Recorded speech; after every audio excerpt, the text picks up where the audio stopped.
Hey guys, so today I'm going to talk a little bit more about the nature of power and what it means to have power over our own lives. But before I can talk about power, I need to talk a little bit more about powerlessness.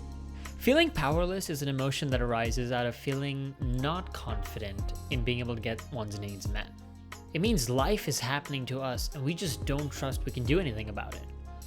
Now, not everyone feels this way, but there's a sizable amount of you out there who feels like they're tied down to what their parents want from them, what their schools want from them, what their society wants from them, what their jobs want from them. And I just wanted to talk a little bit about what's worked for me. First things first, the world will never be perfect. There's definitely a preconceived notion behind a lot of the actions that we witness in society that seems to believe that if this person, be it a racial group, our parents, our school, our partners, whoever, just did the things that we wanted, then we would never have problems and our lives would be perfect. This also applies to ourselves. There are people out there who are impossibly obsessed with doing everything right.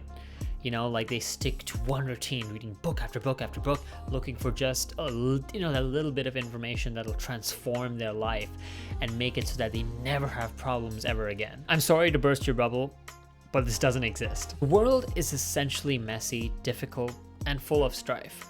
But the world is also designed to help us get what we desire from life. Our lives are made so that we can be ourselves.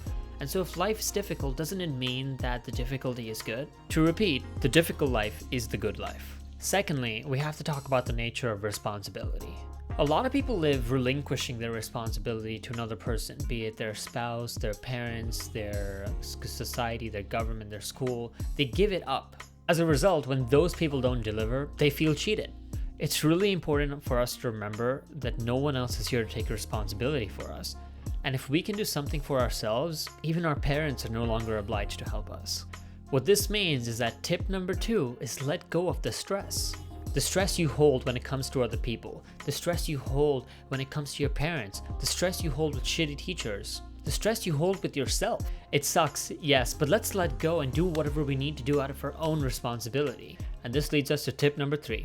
Don't be afraid of who you are. When we start retaking our power over our lives, start making decisions for ourselves, it can be really scary at first. A lot of people gave up their personal power in the first place because they didn't believe they could get their needs met on their own. Remember that belief that everything should always be perfect? Yeah, it stems from this. Face your fears and let go of the mortal fear that keeps us from doing harmless things. Getting rejected is okay. Failing at school is okay. Disappointing your parents is okay. Regardless of how it might seem to you, your life is in your hands and your hands only. Other people can help us, but if we let our fear prevent ourselves from taking responsibility of what we desire in the first place, what the hell are we even doing? And finally, tip number 4, be yourself even in the face of danger. We just talked about how personal fear can take over us, and this is a very personal problem. But what about when someone else's fear gets in the way? A lot of people say things like, you can't say that, you can't wear that, you're a mean person, you're an idiot, and all the other things that are probably going on in your head.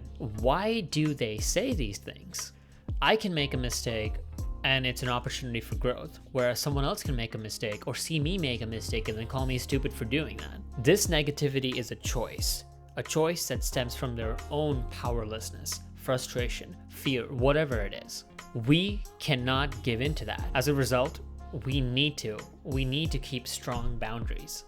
Our world is amazing and we're here to get what we desire. Sure, it can be hard sometimes, but that's part of the fun. If someone tries to tell me that I'm an idiot for failing or that I should give up because I'm struggling, then there is no space for that person in my life anymore. Do I pity that person? Sure. Do I feel sad to see suffering in another person? Of course I do. But it's not my responsibility to tell another person to change the way they think. Instead, I will choose to live around people who lift me up instead of those who try to bring me down. I know this last tip might sound harsh to the people you care about, especially, but I think it's important to remember that the best thing we can do to help people who choose suffering instead of growth is to show them what life can look like and feel like through the lives we live ourselves. And in my own responsibility towards myself, I become both powerful to myself and powerful to the world.